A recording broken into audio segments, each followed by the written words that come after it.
ఒక్కొక్క దాంపత్యం అంత భయంకరంగా ఉంటుంది. అర్థం లేని అహంకారం.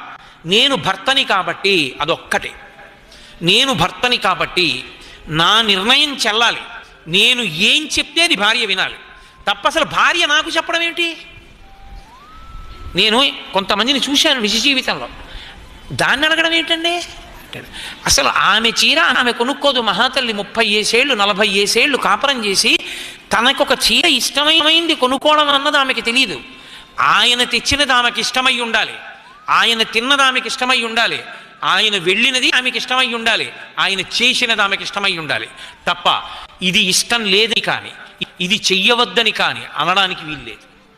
ఒకవేళ పొరపాటున అన్న ఆయన ఇంకొక మెట్టు దాటుతాడు కూడా.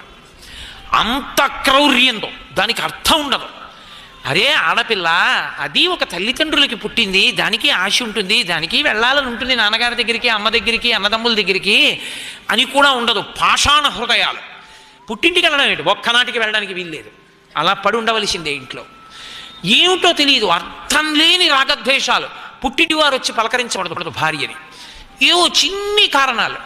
మీరు ఒక్కటి ఆలోచించండి. అలాంటి వాళ్ళ గురించి మాట్లాడుతూ సీతమ్మ తల్లి ఒక్కటే అంది, చలితం చలితేంద్రియం అంది ఆవిడ.